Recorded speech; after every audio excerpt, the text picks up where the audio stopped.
Bollywood silver screen presenting Everest. ये कहानी एक सच्ची घटना पर आधारित है जो 1996 में एवरेस्ट पर घटी थी और 2015 में इस पर एक फिल्म को भी फिल्माया गया था जिसका नाम है एवरेस्ट। इस फिल्म में बस सच्चाई को दिखाया गया है कि उस दौरान क्या हुआ था, कैसे इंसान अपनी इच्छा को पूरी करने के लिए अपनी जान की भी परवाह नहीं करता। 1953 में एडमंड हिलरी और टेंजिंग नोर्गे पहले दो ऐसे इंसान थे जो पहली बार एवरेस्ट पे चढ़े। इसके बाद बहुत कम ऐसे लोग थे जो एवरेस्ट पे चढ़े, क्योंकि एवरेस्ट पे चढ़ने का मतलब मौत है। पर 1992 में रॉब हॉल नाम के एक आदमी ने इसे अपना बिजनेस बना लिया और उसने लोगों को एवरेस्ट पे ले जाने का काम शुरू कर दिया और अगले 4 सालों में वो 19 लोगों को बिना किसी हादसे के एवरेस्ट पे ले गया। सन 1996 में रॉब एक और टीम को एवरेस्ट पे ले जाने के लिए तैयार होता है। जाने से पहले रॉब की बीवी बोलती है कि जल्दी वापस आना, क्योंकि वो प्रेग्नेंट होती है। रॉब बोलता है कि मुझे आने से कोई नहीं रोक सकता और वो अपने सफर पर आगे बढ़ जाता है। तारीख होती है 30 मार्च 1996। बहुत सारे यात्री काठमांडू नेपाल पहुंचते हैं। रॉब हॉल की कंपनी का नाम होता है एडवेंचर कंसल्टेंट्स और रॉब की टीम के साथ कई लोग होते हैं जिसमें बैक, डग, जॉन और भी कई लोग हैं। ये कुल मिलाकर 13 लोगों की टीम होती है। इनका पूरा सफर 40 दिनों का है और इन्हें 10 जून की दोपहर तक एवरेस्ट के शिखर पर पहुंचना है। अब काठमांडू से पूरी टीम हेलीकॉप्टर से 9383 फुट ऊंचाई एक जगह लुकला पर पहुंचती है। इसके बाद ये सब वहां से पैदल आगे जाते हैं और 17600 फुट की ऊंचाई पर अपने बेस कैंप तक पहुंच जाते हैं। यहाँ पर कई देशों के अलग अलग लोग होते हैं जो सभी अलग अलग कंपनीज के साथ एवरेस्ट पर चढ़ना चाहते हैं। 23 अप्रैल को ये पूरी टीम 21300 फुट की ऊंचाई तक चढ़ जाती है और यहाँ ऑक्सीजन कम होती है। यहाँ पर एक कैंप होता है जहां पर ये सब रुकते हैं और ऑक्सीजन भी लेते हैं। दरअसल जो कंपनीज इन्हें एवरेस्ट पे ले जा रही होती है उन्होंने अलग अलग चोटियों पर यात्रियों के लिए कैंप लगाए होते हैं ताकि उन्हें आराम मिल सके। अब यहां से आगे का सफर इतना आसान नहीं है क्योंकि अब ऑक्सीजन कम हो रही है।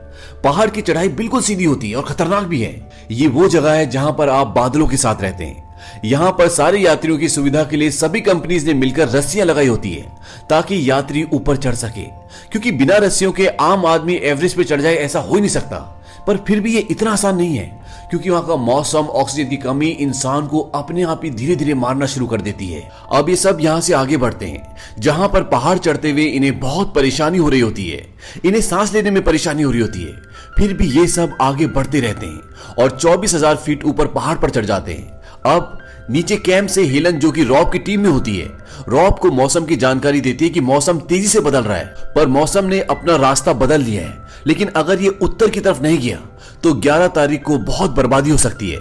रॉब बोलता है यहाँ कोई मौसम नहीं होता, पहाड़ अपना रास्ता खुद बनाते हैं और ये वहां से अपनी पूरी टीम के साथ पहाड़ की खड़ी चढ़ाई पर चढ़ना शुरू कर देते हैं जहां हवा बहुत तेज होती है और एक एक कदम बढ़ाना भी मुश्किल हो रहा होता है। लेकिन इन सब की कहीं ना कहीं एक जिद है कि इन्हें ये कर दिखाना है, इसीलिए लगातार बढ़ते रहते हैं और ये अपने अगले कैंप पर, जो कि 26,085 फीट की ऊंचाई पर है, वहां पहुंच जाते हैं। और इस ऊंचाई पर मौसम बहुत खराब होता है और यहां पर सब ये तय करते हैं कि अब ये आगे नहीं बढ़ेंगे क्योंकि आगे बढ़ने का मतलब मौत है। लेकिन शुक्रवार 10 मई को मौसम एकदम शांत हो जाता है। तूफान का कोई नामो निशान नहीं होता और रात को 12:30 बजे ये सब ऊपर चढ़ने का फैसला करते हैं और यहां से शिखर पर पहुंचने का रास्ता 12 घंटे का है। और ये सब इस उम्मीद से आगे बढ़ना शुरू कर देते हैं कि कुछ ही घंटों में ये अपने सपने को पूरा कर लेंगे। इसके बाद ये 27,600 किलोमीटर ऊपर पहुंच जाते हैं। वक्त होता है सुबह के 4:39। यहाँ पर इनकी टीम में एक आदमी होता है जिसका नाम बैक है। उसकी आंखों में कुछ प्रॉब्लम होना शुरू हो जाती है। उसे धुंधला दिख रहा होता है क्योंकि कुछ ही साल पहले उसकी आंखों की सर्जरी हुई थी। रॉब उसे बोलता है कि हम आगे बढ़ रहे हैं और अगर तुम ठीक महसूस करो तो आधे घंटे बाद तुम भी आगे बढ़ जाना, नहीं तो तुम्हें अपना सफर यहीं खत्म करना होगा। अब बचे हुए लोग जब आगे बढ़ते हैं तो वो देखते हैं कि वहां पर ऊपर रस्सियां नहीं होती और ये अब यहाँ पर रस्सियां बांधना शुरू कर देते हैं क्योंकि बिना रस्सियों के ये एक कदम भी ऊपर नहीं चढ़ सकते। और यहाँ से 3 लोग वापस लौटने का फैसला कर लेते हैं क्योंकि यहाँ पर हवाएं बहुत तेज होती है, बहुत ठंड होती है और इनकी ऑक्सीजन भी खत्म हो चुकी होती है और इसीलिए मंजिल के बहुत करीब होने के बावजूद भी अब ये रिस्क नहीं लेना चाहते और वापस लौट जाते हैं। यहाँ पर एवरेस्ट के पहाड़ पर बहुत गहरी गहरी बर्फ की दरारें होती है जिनकी तह भी नहीं दिखती और इन्हीं दरारों में गिरकर 19 लोगों की मौत हो चुकी है। इसीलिए बिना रस्सियों के, बिना सेफ्टी के ये एक कदम भी आगे नहीं बढ़ सकते। अब इनकी पूरी टीम जिस जगह पर होती है ये 28,740 फीट की ऊंचाई पर है और जब लोग इतनी ऊंचाई पर पहुंच जाते हैं तो उन्हें हाइपोथर्मिया हो जाता है। हाइपोथर्मिया ऑक्सीजन की कमी से होता है जिसमें गर्मी लगती है, जुबान लड़खड़ाती है और गुस्सा भी आता है। जैसे जैसे लोग ऊंचाई पर चढ़ते जाते हैं उन्हें बहुत सारी कॉम्प्लिकेशंस होती हैं, जैसे दिमाग में सूजन आना, फेफड़ों में पानी भर जाना, और ये सब मौत की एक वजह हो सकती है। अब ये रस्सियां लगा लेते हैं और पहाड़ पर आगे चढ़ने की तैयारी करते हैं। इन सब की हालत खराब हो चुकी है, किसी के अंदर शक्ति नहीं है, बस एक जज्बा है जिसकी वजह से सब आगे बढ़ रहे हैं। और दोपहर 1:14 पर ये एवरेस्ट की चोटी पर पहुंच जाते हैं। इन्होंने कर दिखाया होता है जो ये करना चाहते थे। रॉब और उसकी टीम बहुत खुश होती है और कुछ ही देर में ये वापस लौटने का फैसला करती है। वैसे प्लान के हिसाब से इन्हें 2 बजे तक वापस लौटना चाहिए था, पर ये सब लेट हो जाते हैं और यहाँ पर पहाड़ों पर बादल मंडराना शुरू हो जाते हैं और इन सब से सांस भी नहीं ली जा रही होती क्योंकि सबका ऑक्सीजन खत्म हो चुका है। रॉब कैंप से संपर्क करता है, वो बताता है कि ऑक्सीजन खत्म हो चुका है और जितने भी ये एवरेस्ट की चोटी तक पहुंचे अब ये सब वापस लौटना शुरू कर रहे हैं और ये लौटना शुरू भी कर देते हैं। अब ये थोड़ा सा नीचे आए होते हैं, तभी वहां पर एक और इन्हीं का टीम का आदमी जिसका नाम डग होता है वो आ रहा होता है। रॉब उसे मना करता है, पर वो कहता है कि अगर वो आज ऊपर नहीं किया तो वो दोबारा कभी नहीं आ पाएगा और रॉब उसे बड़ी मुश्किल से ऊपर ले जाता है। डग की हालत खराब होती है, पर वो एवरेस्ट के शिखर तक पहुंच जाता है और जब वो वहां से नीचे उतरना शुरू करते हैं तो डग की हालत खराब हो चुकी होती है। वो लगभग बेहोशी की हालत में होता है और अब ये दोनों ऊपर फंस चुके हैं। रॉब की टीम रॉब को वापस आने के लिए बोलती है, पर रॉब मना कर देता है। वो बोलता है कि मैं डग को छोड़कर नहीं आऊंगा, ये एक इंसानी जिंदगी का सवाल है, और वो रस्सियों के सहारे बड़ी मुश्किल से उसे नीचे उतारने की कोशिश करता है। और तभी यहाँ पर बहुत जोर से तूफान शुरू हो जाता है और रॉब डग को बहुत मुश्किल से एक जगह छोड़कर ऑक्सीजन लेने के लिए जा रहा होता है। वो डग को बोलता है कि तुम यहां से हिलना मत, लेकिन डग का दिमाग पूरी तरह से सुन्न हो चुका है और वो भी उसके पीछे आने लगता है। ये बात रॉब को पता नहीं चलती और डग खाई में गिर जाता है और उसकी मौत हो जाती है। यहाँ पर रॉब भी बुरी तरह से थक चुका होता है और वो वहीं बैठ जाता है। तभी वहां पर उसका एक साथी आ जाता है जिसे ऑक्सीजन का आधा सिलेंडर मिला होता है और वो रॉब को ऑक्सीजन देता है और वो दोनों तूफान में नीचे उतरना शुरू कर देते हैं। ये कुल मिलाकर 13 लोग होते हैं जो ऊपर फंसे हुए होते हैं और तूफान बढ़ता ही जा रहा होता है। अभी रात के 3 बजे होते हैं और नीचे कैंप से उन्हें बताया जाता है कि उनकी मदद के लिए लोगों को उनके पास भेजा जा रहा है, पर वो तभी वहां पर आ सकते हैं जब तूफान रुकेगा। और ऊपर लोग तूफान से, ठंड से और ऑक्सीजन की कमी से मर रहे होते हैं। अब सुबह के 5 बज जाते हैं और आज दिन होता है 11 मई का। रॉब के साथ जो उसका दूसरा साथी होता है, ठंड और थकान की वजह से उस ऊंचाई पर उसका दिमाग काम करना बंद कर देता है और जब रॉब खुद बेहोशी की हालत में होता है तो उसका साथी अपनी जैकेट उतार देता है और बोलता है बहुत गर्मी हो रही है और पहाड़ से नीचे स्लाइड कर जाता है। अब तक इनका कैंप से पूरी तरह से संपर्क टूट चुका है, पर जब तूफान बंद होता है तभी रॉब का कॉल आता है। वो बोलता है कि मैं हिल भी नहीं पा रहा हूं क्योंकि उसके हाथ पैर जम चुके होते हैं। वो उन्हें बताता है कि मुझे मदद चाहिए और मेरा साथी मर चुका है।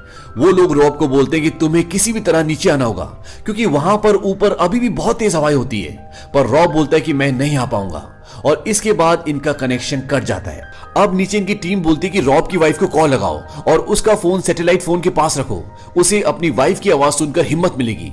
और वो ऐसे ही करते हैं। वो रॉब और उसकी वाइफ की बात करवाते हैं। रॉब की वाइफ बोलती कि तुम्हें चलते रहना होगा, कुछ ही देर में धूप निकल आएगी, बस तुम किसी भी तरह से नीचे आ जाओ। रॉब को वहां पर बहुत दिक्कत हो रही होती है क्योंकि वहां पर हवाएं बहुत तेज होती है और बिना ऑक्सीजन के सांस लेने में काफी तकलीफ भी हो रही होती है। रॉब बोलता है कि मेरे हाथ पैर जम चुके हैं। उसकी बीवी बोलती है कि तुम्हें चलना होगा, ब्लड सर्कुलेशन रुकना नहीं चाहिए। और इसके बाद रॉब वहां से उठने की कोशिश करता है और जो लोग रॉब को ऊपर बचाने गए होते हैं वो ऊपर नहीं जा पाते क्योंकि वहां पर हवाएं बहुत तेज होती है और उन्हें वापस लौटना पड़ता है। रॉब को बताया जाता है कि जो लोग तुम्हारी मदद के लिए आ रहे थे वो तेज हवाओं के कारण वापस लौट चुके हैं।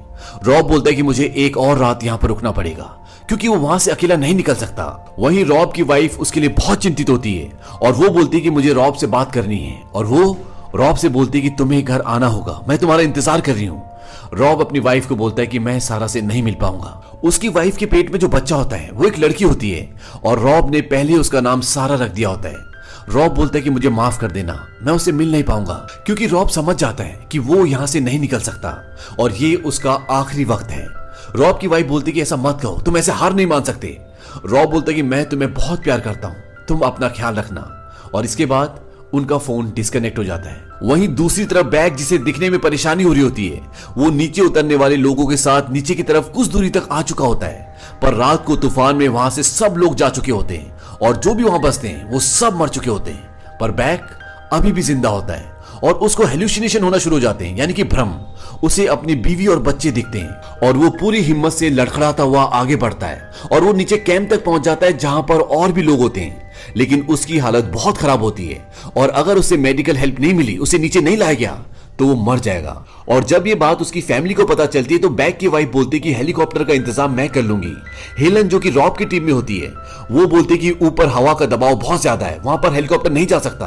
पर बैग की वाइफ नेपाल में जो अमेरिकन एम्बेसी होती है वहां कॉल करती है और वो उन्हें बैग की मदद के लिए प्रेशराइज करती है और वो बैग के लिए हेलीकॉप्टर भिजवाते हैं और बड़ी मुश्किल से वो हेलीकॉप्टर की मदद भिजवाकर बैग को बचा लेते हैं। वहीं दूसरी तरफ रॉब वहां से नीचे नहीं आ पाता और वो इन्हीं पहाड़ों में हमेशा के लिए बाकी बचे हुए लोगों के साथ रह जाता है। उन सब की मृत्यु हो जाती है। यहां बैग को नीचे ले आते हैं और उसका इलाज होता है, पर हाथों और नाक का खून जमने की वजह से वो गल गए होते हैं, जिसकी वजह से उसके हाथ और नाक काटनी पड़ती है। लेकिन बैग की फैमिली उसका साथ देती है और आज भी वो अपनी वाइफ के साथ, अपने बच्चों के साथ रहता है। जुलाई 1996 में रॉब की बेटी होती है और उसका नाम उसकी पत्नी सारा रखती है, जैसा कि रॉब चाहता था। तो ये था 1996 का वो दर्दनाक हादसा जिसमें कई लोगों की जान